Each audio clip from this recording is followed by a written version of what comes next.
안녕하세요. 치아공감입니다. 지난 시간에 호주 조기 유학에 대한 지역과 국립, 사립 다양한 정보에 대해서 공유해 드렸는데요. 오늘은 가족이 함께 가는데 생활비나 렌트비, 자동차 비용들이 많이 있잖아요. 어느 정도 비용을 예산하고 가야 되는지 제가 꿀팁을 전해드리려고 합니다. 중요한 정보들 많이 있으니까 끝까지 집중해서 봐주세요. 첫 번째로 학비에 대해서 먼저 고려해 보셔야겠죠. 호주 같은 경우는 학교마다 학비가 다르지는 않고요. 지역마다 학비가 똑같습니다. 한마디로 시드니에 있는 도시에 있는 어느 초등학교, 고등학교를 가든지 학비는 똑같고요. 브리즈번에 있는 학교는 어디를 가든지 똑같습니다. 아카데미적으로 우수한 학교들, 솔직히 아닌 학교들도 있는데 그 모든 학교들 학비가 같은 도시 안에서는 똑같다고 생각하시면 됩니다. 지역에서 학교 선정에 굉장히 잘 하셔야겠죠. 같은 돈을 내고 다른 레벨의 교육을 받을 수도 있다는 점 유의하셔야 됩니다. 유학생들이 내야 되는 학비는 초등학생들은 연간 1,200만 원 정도, 하이스쿨 학생들 같은 경우는 연간 1,400만 원 정도입니다. 물론 이 비용이 주마다 조금 차이는 있지만 100만 원 선에서 왔다 갔다 하는 선이거든요. 연간 이 정도 비용을 생각하시면 될 것 같고요. 학비를 1년치를 다 낸다거나 등록한 기간만큼 다 내는 건 아니고요.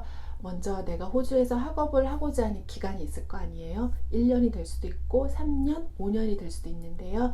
그 기간을 공부하겠다고 등록을 먼저 한 다음에 학비는 6개월에 한 번씩 내게 됩니다. 호주는 한 텀이 3개월인데 한마디로 두 텀에 해당하는 비용을 처음에 내고 그 뒤로도 두 텀에 한 번씩 학비를 낸다고 생각하시면 됩니다.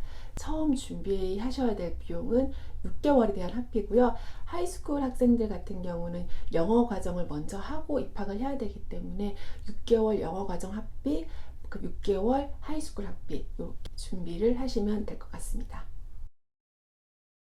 두 번째는 렌트비인데요. 해외에서 생활을 해보신 분들은 알겠지만 그 주거 비용은 해외에서 생활할 때 가장 많이 들어가는 비용입니다. 우리나라처럼 전세 개념이 없기 때문에 사실 이 부분이 가장 큰 부담이 될 수는 있어요. 저 같은 경우도 호주 살 때 좀 렌트비가 너무 부담이 되더라고요. 그래서 그때는 큰 집을 빌려서 다른 학생들하고 같이 사는 쉐어하우스로 운영을 했었거든요. 다행인 건 저는 좋은 친구들을 많이 만나서 외롭지 않게 생활할 수도 있고 렌트비도 절약할 수 있었던 것 같아요. 하지만 복불복이거든요. 쉐어하우스를 한다는 건 좋은 학생들 만나기도 쉽지도 않고 들어오고 나가고 이렇게 관리하는 것도 굉장히 머리가 아파서 사실은 권유해드리고 싶진 않아요. 조기하고 오신다 그러면 보통은 방 2칸짜리로 렌트를 하고 오시는 편이에요. 저 예를 또 들자면 칼림포드라는 지역에 살 때는 한 주에 600불 정도에 살았고 에핑 지역에 살 때는 한 주에 450불 정도에 살았는데요. 칼림포드 집에 살 때는 집에 수영장도 있고 정원도 있고 굉장히 좋았었어요. 그때는 다른 학생들하고도 같이 살았던 기억이 있어서 큰 집에서 좀 호주에서 사는 것처럼 살았고, 에핑에서 살 때는 주에 450불 집에 살았는데요. 집이 좀 낡고 굉장히 오래됐어요. 사실 이런 것들을 굉장히 싫어하시는 분들은 힘들어할 수도 있는데 저 같은 경우는 크게 중요하진 않았거든요. 이 정도 주세로 호주에서 살 수 있었던 거는 저는 럭키하지 않았나 라고 생각을 합니다.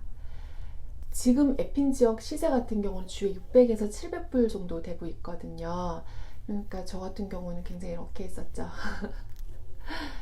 집 시세를 한번 제가 간단하게 말씀을 드리면, 제가 살았던 에핑 지역 같은 경우는 시드니에서 40분 정도 떨어진 지역이거든요. 한 주에 600불 정도 형성이 되어 있고요. 한국 사람들이 좋아하는 퀸즐랜드 지역 같은 경우는 브리즈번보다 골드코스트가 더 비싸요. 브리즈번 같은 경우도 지역에 따라 천차만별이긴 하지만 주에 400불, 500불 정도에 구하실 수도 있고요. 골드코스트 같은 경우는 한 주에 500에서 600불 정도 생각을 하셔야 돼요.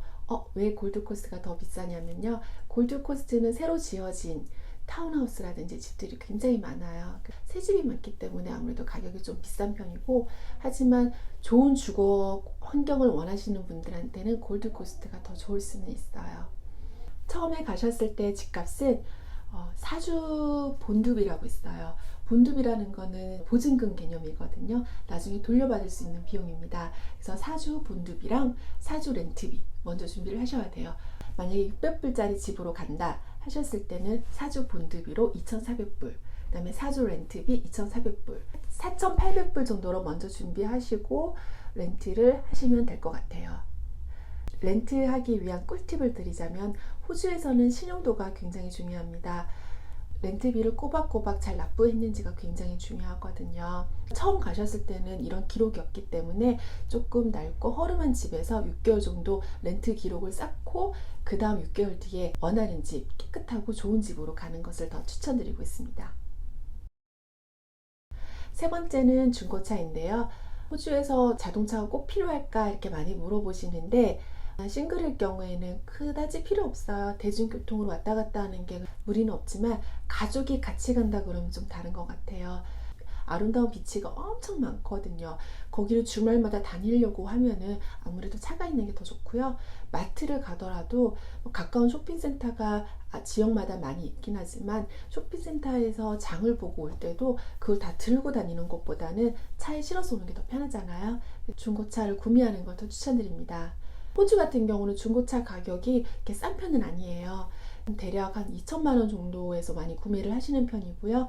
연식이 오래되고 주행거리가 긴 차량 같은 경우는 1,000만 원짜리도 구할 수 있지만, 보통은 2천에서 3천, 5천만 원까지도 구하시는 분들도 많이 있어요. 보험료 같은 경우는 1년에 납부해야 될 비용이 50만 원에서 100만 원, 그 이상, 차의 컨디션에 따라 다르다고 생각하시면 됩니다. 이제 전기하고 수도에 관련해서 말씀드리려고 하는데요. 우리나라처럼 전기랑 수도가 싼 나라가 또 있을까라는 생각이 전 들 정도로 호주에서 전기 수도세가 너무너무 비쌌던 것 같아요. 한국에 비해서는 전기 수도가 많이 비싸기 때문에 이 점을 고려하고 가셔야 돼요. 어떤 걸 고려하셔야 되냐면, 바로 아껴 쓰셔야 됩니다. 한국에서는 사실 샤워도 좀 자주 하고 되게 오래 하잖아요. 설거지 할 때도 굉장히 오랫동안 물을 사용하고, 그렇게 하면은 전기 수도세 폭탄 맞을 수 있습니다.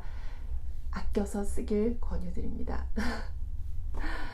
회사인 기준으로 했을 때 전기 같은 경우는 월에 한 10만 원 정도, 수도 같은 경우는 월에 7, 8만 원 정도 예상하시면 될 것 같고요. 요즘은 보통 가스보다는 인덕션 사용을 많이 하기 때문에 전기료만, 보통 가스비가 따로 내지 않고 전기료만 많이 내는 편이에요. 대신에 호주는 핸드폰 요금이 굉장히 저렴한 편인데요. 호주에서는 해외 전화가 무료입니다. 놀랍죠?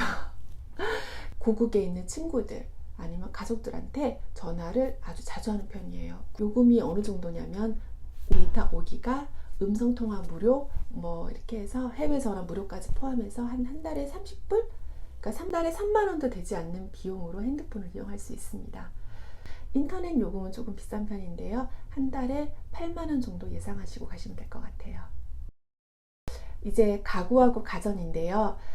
호주는 빌트인이 되어 있는 집이 많진 않아요. 보통 이제 붙박이장이라든지 아니면 쿡탑 정도 이렇게 있는 편이고, 나머지 가전 가구는 다 구매를 하셔야 되는데요.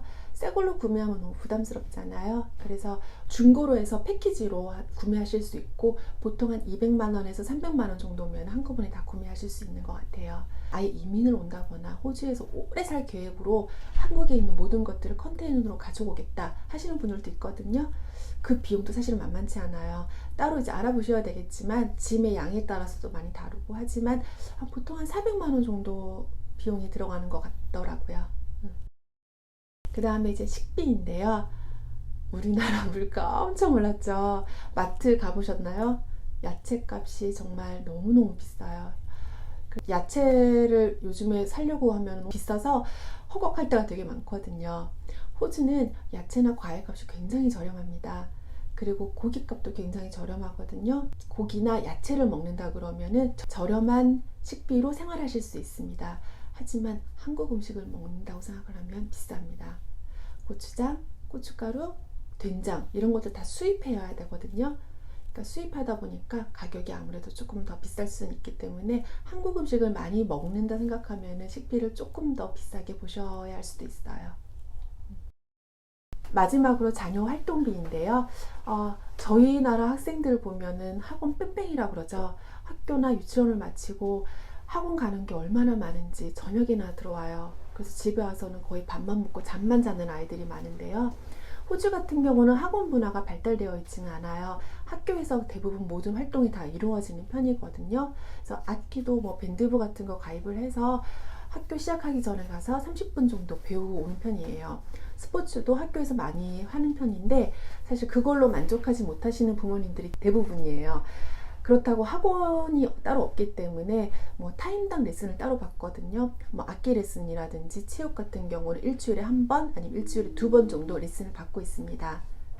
비용 같은 경우는 악기는 천차만별이긴 하지만 뭐 30불에서 뭐 80불까지 100불까지도, 수영 같은 경우는 한 타임에 한 30불 정도면 레슨을 받으실 수 있고, 테니스 같은 경우는 한 타임에 한 80불 정도 레슨을 받을 수 있습니다. 그래서 우리 아이가 어떤 부분에 재능이 있는지 한번 생각해보고 이 자녀 활동 비용으로 이 정도 예상을 하고 가면 되겠다 생각을 하시면 예산 짤 때 도움이 될 것 같습니다.